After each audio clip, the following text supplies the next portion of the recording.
Hola, soy Sergio Barrejón. Bienvenidos a Exigencias del Guión, la voz de los guionistas.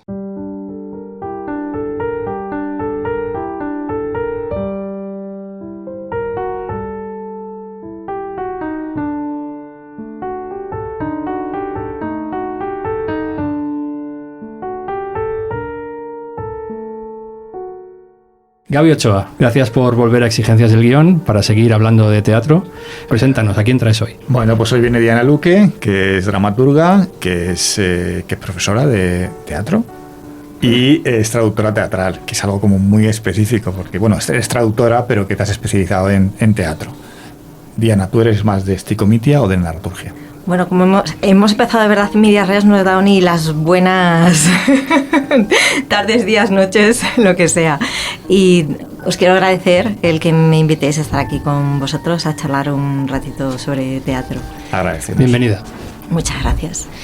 Pues mira, yo soy un poco de todo. Y además es que planteas una falsa disyuntiva que no Total. existe en sí. Para mí la narraturgia comprende muchos recursos y las sticomitias son un recurso en sí. Me parece que un dramaturgo, una dramaturga, cuantas más herramientas para trabajar tenga, muchísimo mejor. Y a mí que me encanta indagar y explorar en la forma de los textos, pues lo que el texto me pida, en realidad. O sea, Es verdad, son complementarios.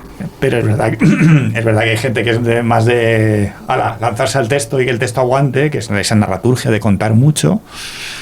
Y hay gente que es más de sticomitia, ¿no? De ese diálogo picado, directo. Entonces, bueno, era un poco por saber si te motivaba alguna de las dos, pero obviamente son complementarias. A ver, es que la narraturgia en realidad es cuando aplicas los elementos de la narrativa al teatro.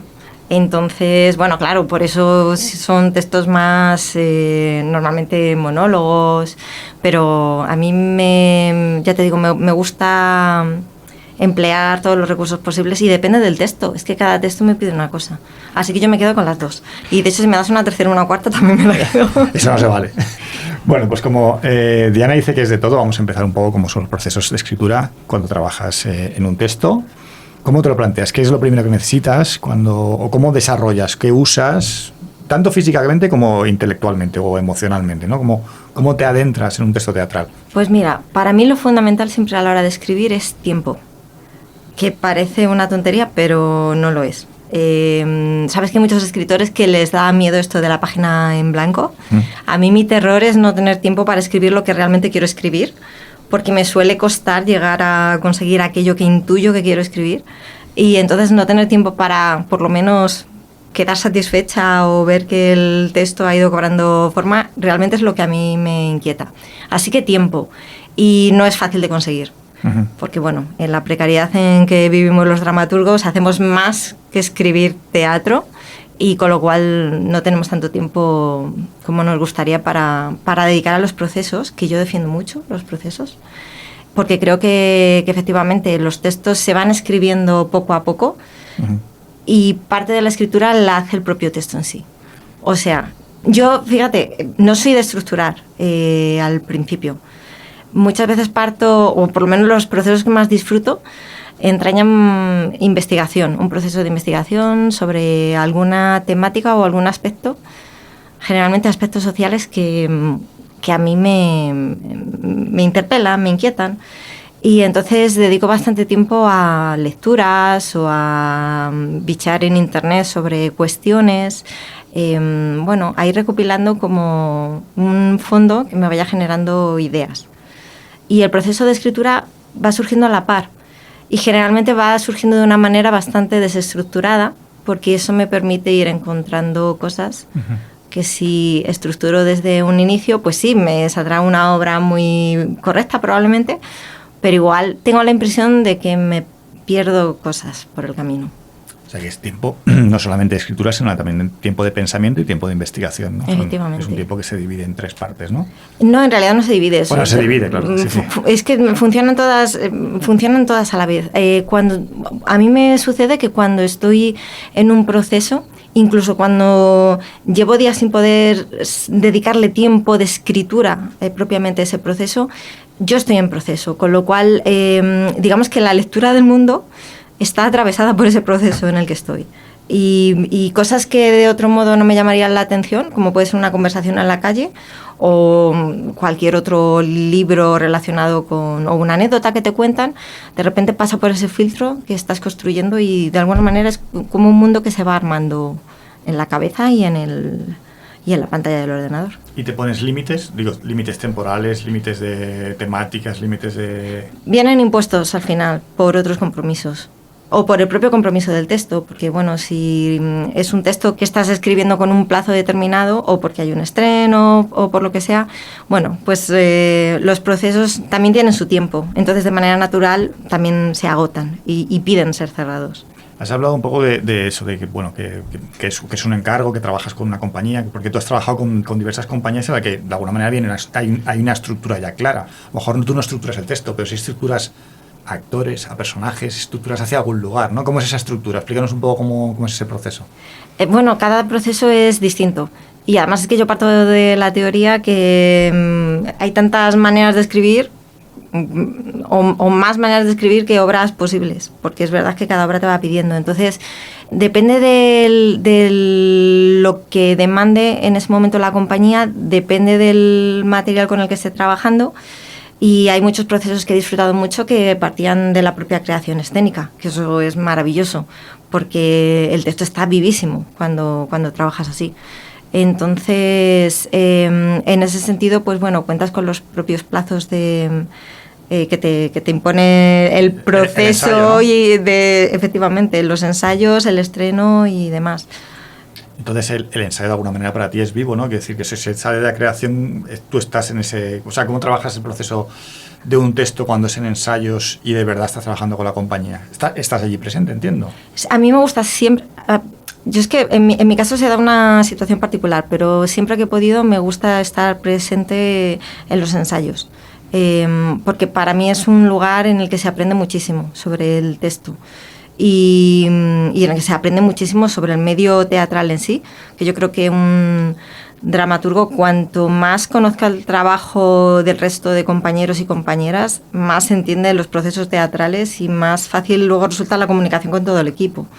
Y entender lo que tanto los actores como actores, actrices, directores, directoras, escenógrafos, escenógrafas, el resto de miembros necesitan, ¿no? Y poder trabajar todos a una. Y yo comentaba que en mi caso se ha dado una situación particular porque trabajo mucho con una compañía que no es de la Comunidad de Madrid, trabajo mucho con la Machina Teatro de Cantabria.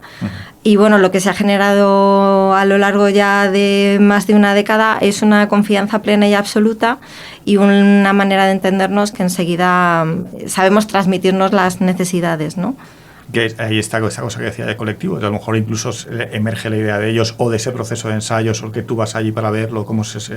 Es que han surgido de muy distintas maneras. Hay veces que ellos pues me solicitan un encargo sobre una pieza infantil, que así es como surgió El Niño Erizo, pero con absoluta libertad en cuanto a la temática.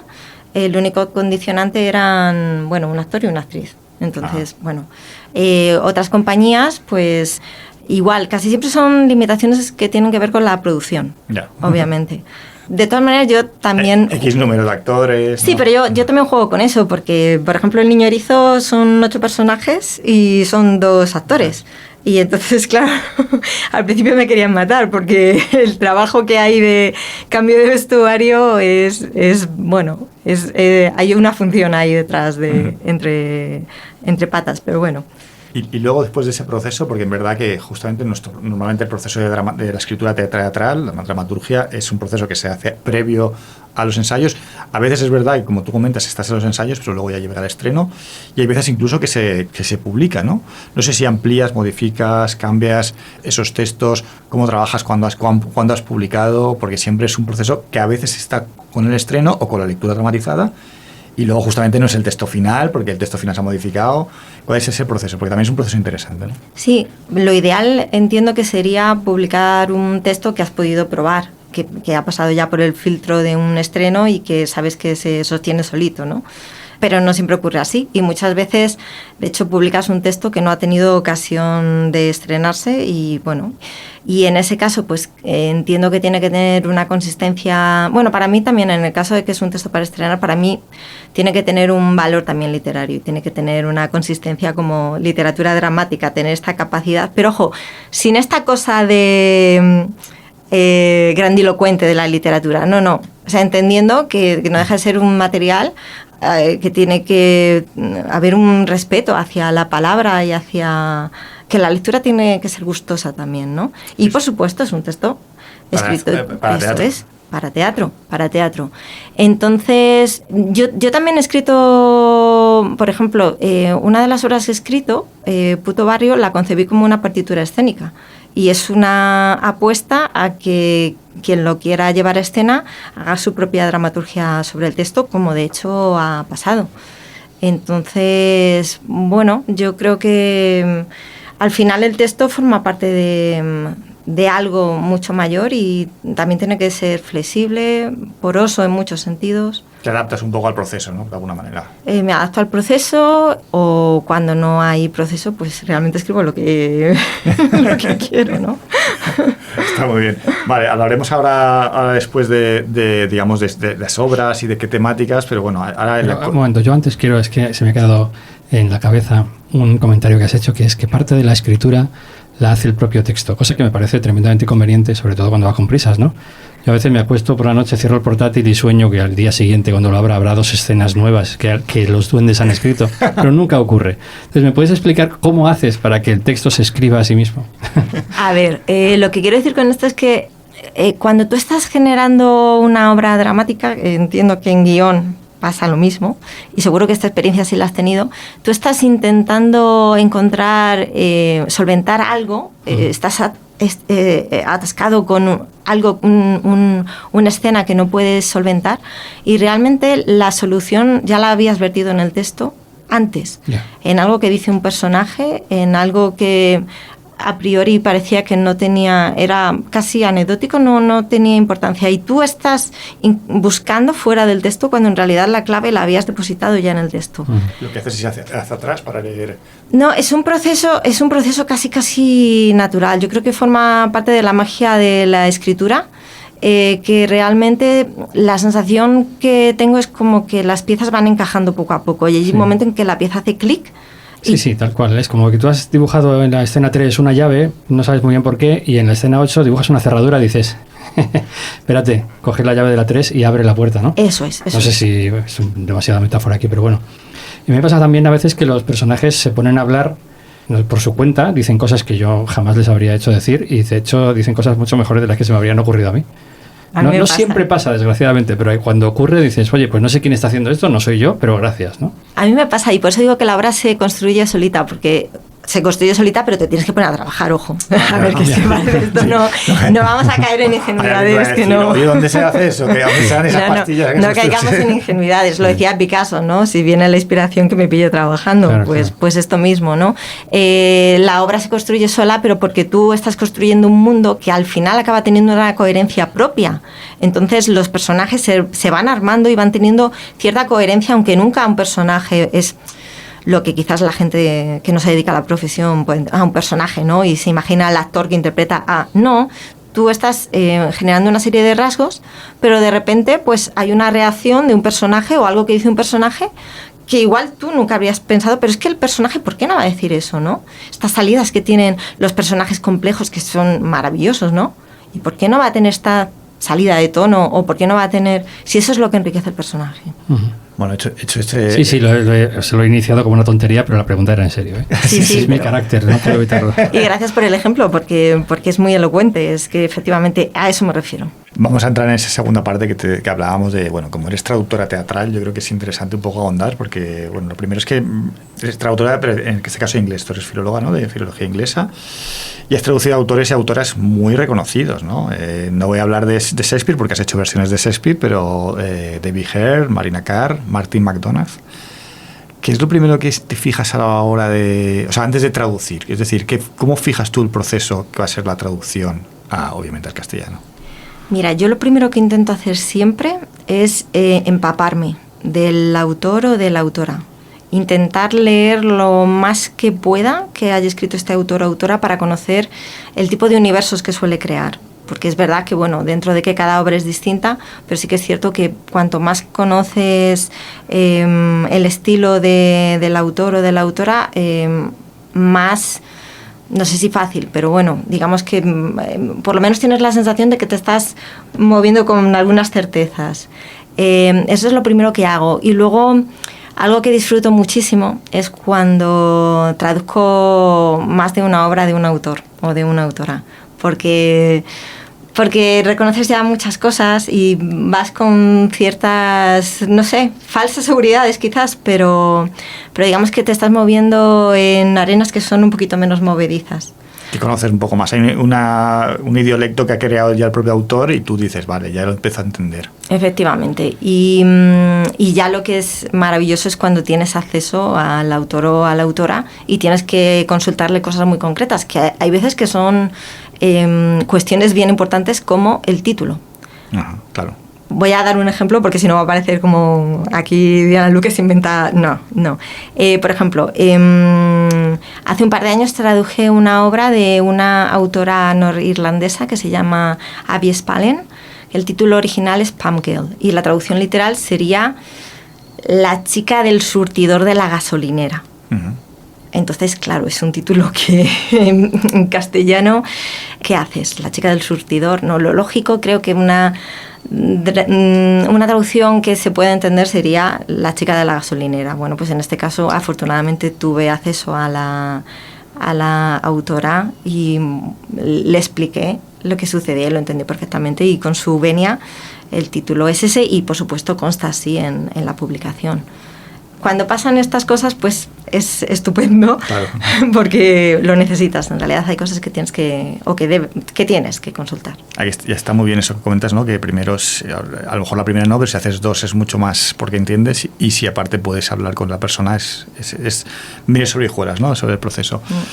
Pues vamos a hablar de algunos de esos casos porque, claro, son dramaturgos y dramaturgas muy reconocidos, ¿no? Yo recuerdo cuando leí El poder del sí, The Power of the Yes, de David Hare, que es un dramaturgo muy reconocido, y una obra muy compleja porque el lenguaje es muy complejo, un lenguaje es como una datación, diría, como de información.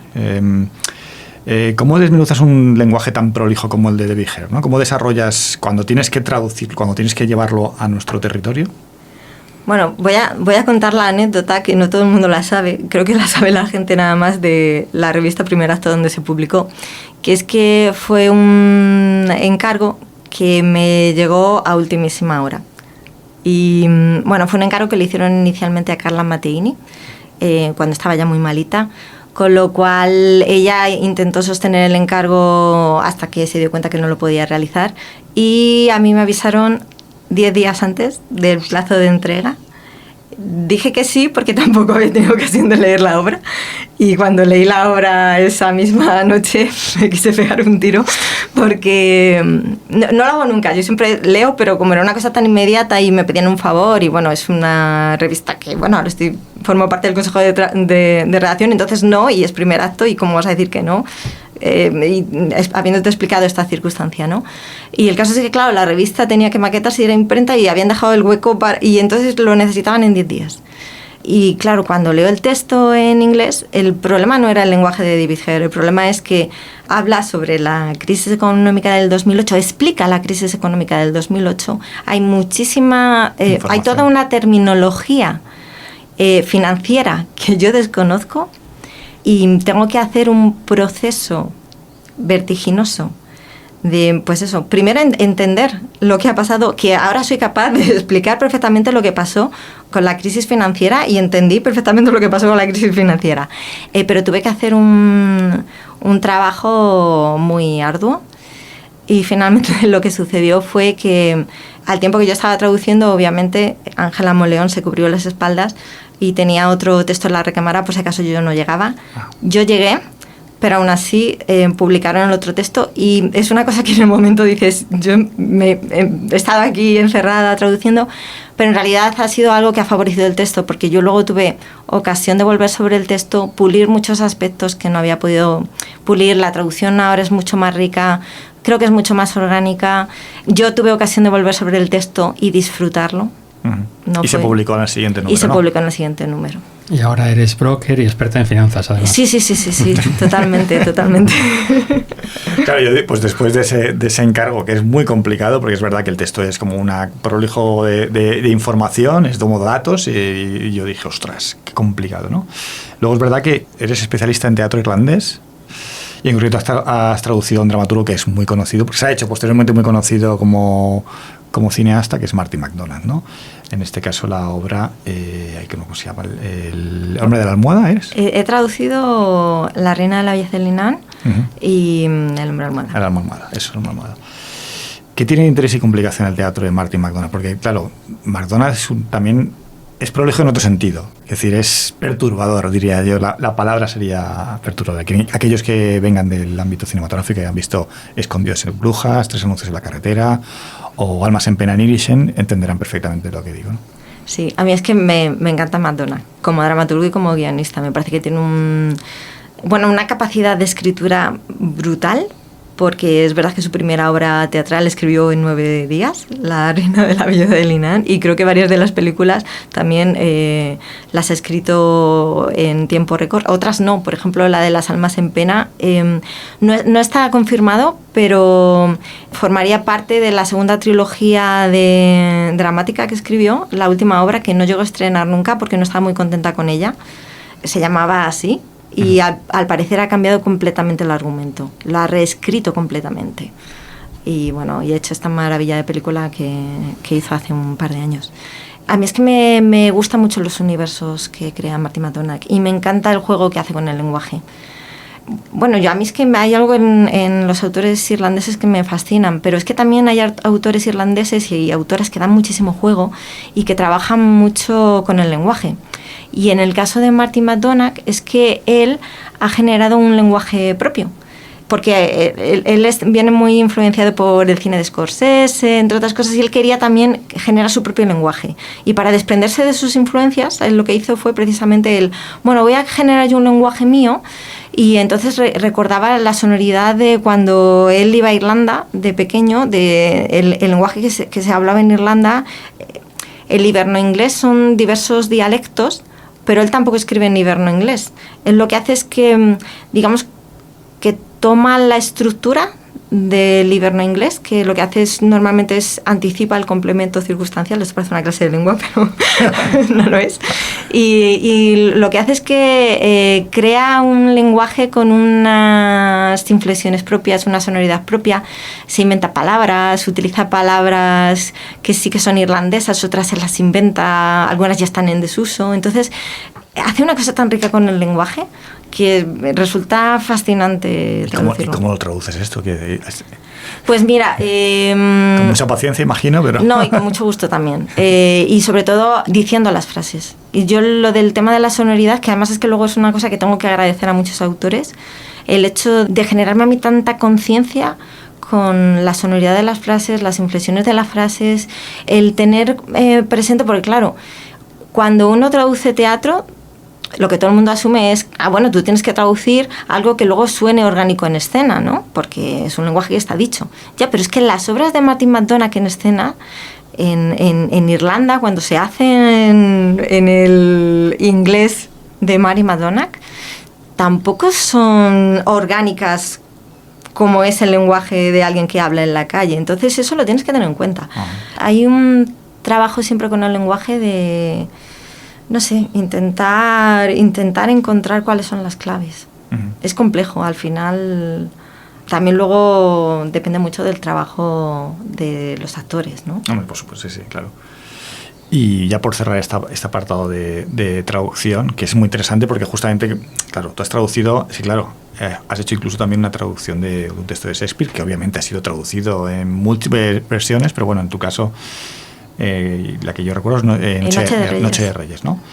Entonces, bueno, un poco porque, claro, Shakespeare escribía en verso yámbico, que es un verso que no teníamos nosotros, no tenemos el octasílabo, es decir, son dos tipos de versos totalmente distintos, ¿no? ¿Cómo es traducir eso? Porque es verdad que cuando se traduce Shakespeare, antiguamente lo que se hacía es decir, bueno, pues no hacemos caso al verso y lo traducimos tal cual. Y poco a poco parece que se ha ido arreglando y decir, vamos a acercarnos lo más posible a lo que él quería decir, pero en castellano, ¿no? Claro. Bueno, yo tuve la suerte, y digo que la suerte, yo siempre, cuando estudiaba en la carrera, me prometí a mí misma que nunca iba a traducir a Shakespeare porque me parecía que era una cosa imposible. Y cuando me hicieron el encargo en Coarte Producciones de hacer Noche de Reyes, era para una puesta en escena muy específica, con un universo circense muy específico, y el hecho, para mí hay una diferencia entre una traducción para una puesta en escena y una traducción para una publicación. Tiene que ver con la pregunta que me hacías antes también sobre la publicación de un texto dramático. Fíjate, yo entiendo que una publicación en realidad abarca todas las posibilidades, ¿no? Uh-huh. De puesta en escena. Mientras que cuando tú estás traduciendo para una puesta en escena en concreto, pues en realidad digamos que puedes hacer una adaptación, que era lo que me pedían en este caso, para esa puesta en escena. Con lo cual recuerdo que el principal problema en ese caso eran, por ejemplo, las metáforas extendidas. Explico lo que es. Shakespeare lo hace muchísimo. Tienes una palabra que como metáfora funciona con dos sentidos. Claro. Cuando tú traduces, inevitablemente hay veces que tienes que optar por uno o por otro, ¿vale? Entonces, bueno, pues dirías a priori, pues qué pena que tienes que optar. Vale, lo que pasa es que Shakespeare sigue jugando con esa metáfora inicial. Y entonces desarrolla a partir de un sentido de esa palabra. Uh-huh. Pero luego continúa desarrollando a partir del otro sentido. Vale. Y ahí ya la traducción se pierde muchas veces. Mira, por ejemplo, un ejemplo que todo el mundo va a reconocer. Este es de Hamlet. Cuando Hamlet le dice a Ofelia, vete a un convento. En realidad, get thee to a nunnery, que es lo que le dice Hamlet a Ofelia. Nunnery es convento, pero también era un prostíbulo. Uh-huh. Entonces, en el original le está diciendo las dos cosas a la vez. Pero a la hora de traducirlo, al final sí opta por convento, porque luego él sí que le va diciendo esos maquillajes, esos afeiteres que usáis las mujeres, pero es que ya estaba en el primer término. Vale. A eso me refiero. Curioso. En este caso, bueno, no se pierde tanto, pero en otros casos sí se pierde. Claro, por supuesto, sí, no. Y aparte está la complicación del verso, de qué tipo de verso, etcétera. Muy interesante. Vamos a ir a hablar de la producción teatral. En este caso, ¿dirías que tienes alguna temática en tu producción teatral que ha implicado o se ha desarrollado más? Sí que es verdad que lo que conozco tuyo tienes una parte de teatro, no sé si llamarle familiar o infantil, como el caso de Niño Erizo, pero no sé si obviamente se ha abierto a otros ámbitos, ¿no? Digamos, ¿cuáles son las temáticas que de alguna manera te golpean o te convulsionan o te apetecen? Pues yo diría que temáticas que tienen que ver con lo social. He tratado desde el suicidio en la adolescencia hasta la gentrificación, la publicidad. Cada obra yo creo que sí que responde casi a una temática muy diversa, porque es verdad que yo cuando suelo empezar a escribir suele ser a partir de inquietudes que tienen vinculación con una temática, más que otra gente que comienza a partir de personajes y demás. Y no es una temática, pero sí que me he dado cuenta, no sé por qué motivo, siempre está la muerte, está rondando en todas mis obras, todas ellas. No sé por qué, me lo haré mirar algún día o no, bueno, pero la muerte está en todas ellas. Siempre el amor y la muerte son temas universales. Sí. Creo, Gaby, que en este momento deberíamos insertar una mini cuña publicitaria de esta web de la que hemos hablado antes, tan interesante y que probablemente muchos exigentes no conozcan, donde se pueden encontrar textos teatrales, fragmentos de textos teatrales, biografías de los autores, datos de los autores, incluso un email donde pedirle a un autor el texto completo de una obra cuyo fragmento has leído y te interesa, que se llama Contexto Teatral. Contexto, y la URL, ¿cómo es? ¿Contextoteatral.es o algo así? Sí, contextoteatral.es, efectivamente. Y es una visión muy interesante sobre la dramaturgia española actual, en el que puedes ver textos teatrales, de cuántos actores. Yo creo que es una página que no vamos a terminar nunca de agradecer y de valorar porque es maravillosa. Totalmente. Contextoteatral.es. Sí.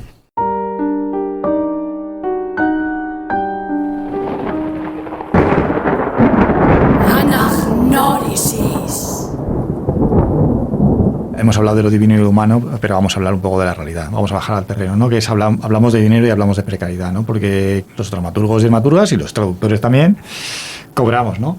¿Cuánto? No sé si puedes decirlo o no, pero bueno, siempre es... Y en tu caso puntual, como eres traductora teatral, ¿cómo es la traducción? Supongo que en el caso de la traducción tiene que ver más por palabras, que son estas cosas más estandarizadas, ¿no?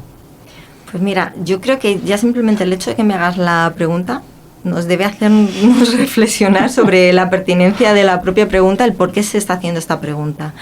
Hay pocas profesiones, porque esto es una profesión, no lo olvidemos, en la que esta pregunta se tiene que poner sobre la mesa de una manera tan abierta, tan explícita y tan hiriente, porque lo es.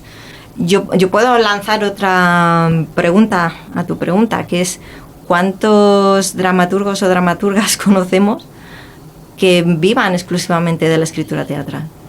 Sí, porque en general cualquier dramaturgo o dramaturga está o ha saltado al audiovisual, o es profesor o profesora, o en su defecto, en algunos casos también, es director artístico de un teatro, o es director, o ha saltado a otras actividades. Pero exclusivamente la dramaturgia, yo creo que con los dedos de la mano nos sobran, seguramente.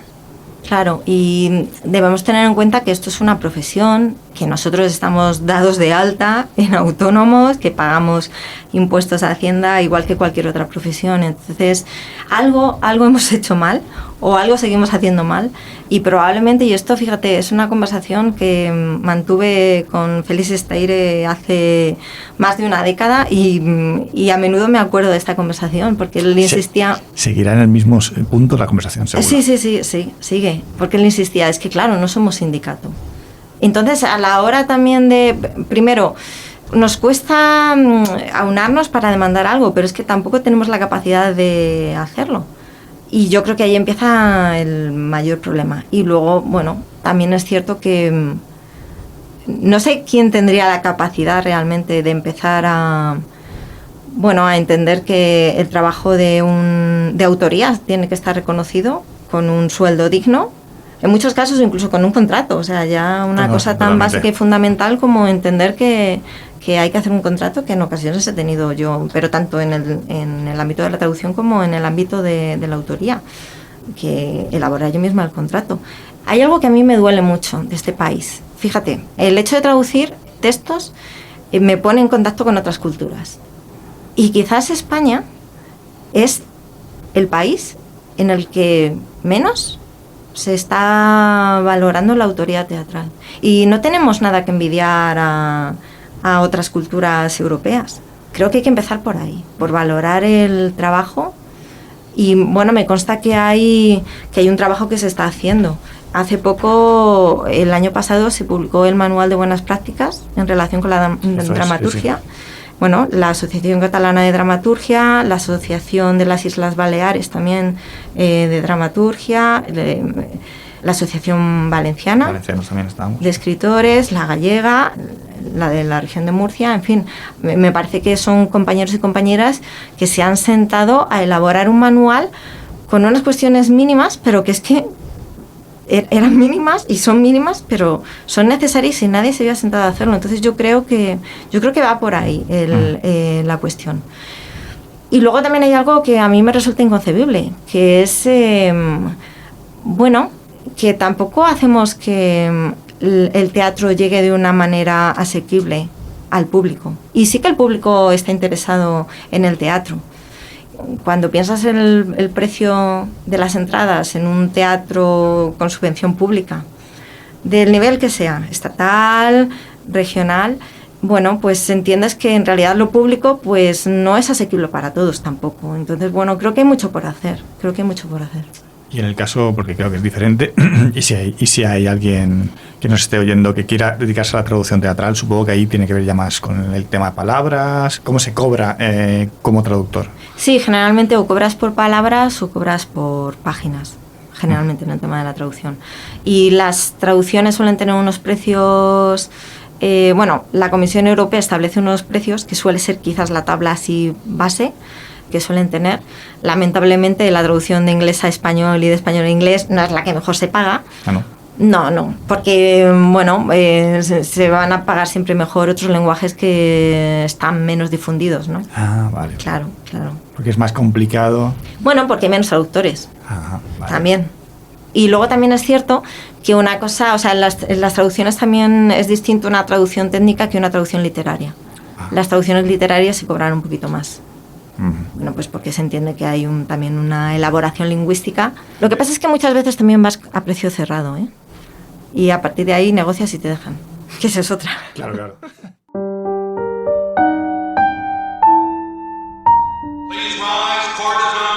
El Consejo General del Poder Teatral. Le hemos llamado así a esta sección porque es ese momento en el que vamos, tanto que nos des tú un consejo a las jóvenes incipientes dramaturgos, como algunas frases que tengo yo de algunos dramaturgos y dramaturgas, sean reflexiones suyas o sean de los propios obras de teatro, en el que queremos saber tu opinión. ¿Te parece bien? Son preguntas trampa, venga, dale. Sí, dale. totalmente. Venga, vamos a empezar con una primera que es fácil, que es de una obra de teatro que se llama La respiración, de Alfredo Sanzol, que dice, Maite dice... La ficción es el mejor entrenamiento para la realidad. No sé si es el mejor, pero desde luego es indispensable. Es indispensable. Porque fíjate, la capacidad de imaginarnos en otras situaciones es lo que muchas veces nos potencia a llegar a ellas o lo que nos permite en realidad los cambios, ¿no? Y los cambios sociales, si no fuésemos capaces de imaginarlos, nunca llegarían. Total. Vamos a una obra que conoces muy bien, que es El hombre almohada, de Martin McDonagh. La respiración también la conocía, ¿eh? Sí, pero en este caso creo que te la sabes de memoria.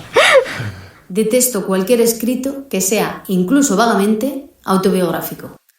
Creo que quienes escriben sobre lo que conocen solo lo hacen porque son demasiado gilipollas como para inventar nada. Bueno, yo no soy tan extrema como McDonagh, pero a ver, sí que es cierto que siempre hay... Uno cuando escribe, incluso por más que distancia lo autobiográfico, lo autobiográfico creo que es la palabra, de lo que escribe siempre hay, estás trabajando con lo personal incluso cuando intentas distanciarte de ello.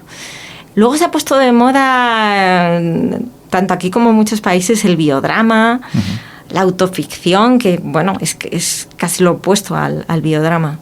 Pero sí que es verdad, fíjate, yo también estoy ya un poco...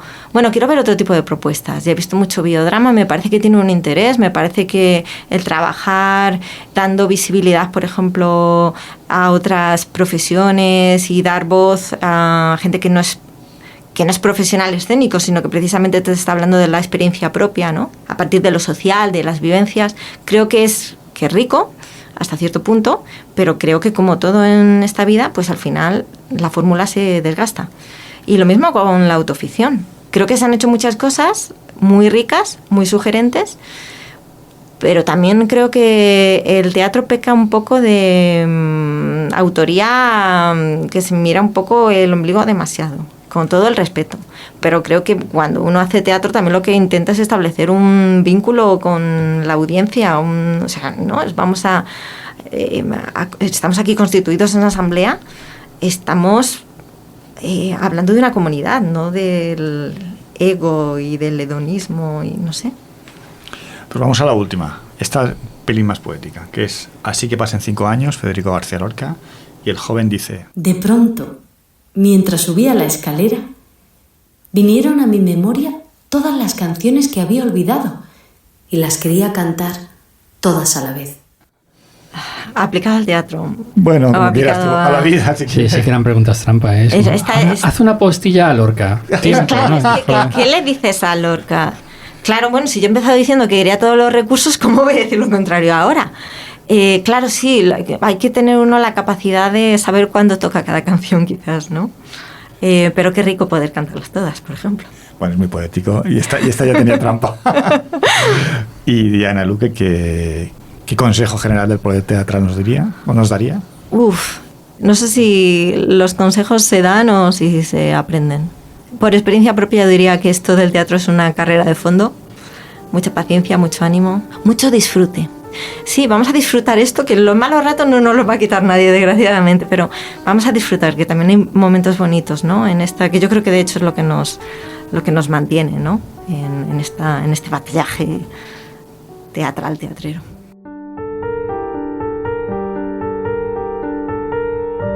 Gracias por escuchar Exigencias del Guión. Redacción, Gaby Ochoa. Realización, Paul Sánchez. Locución, Chus de Castro. Diseño gráfico, Jorge Espejo. Música compuesta e interpretada por Ana Álvarez Prada.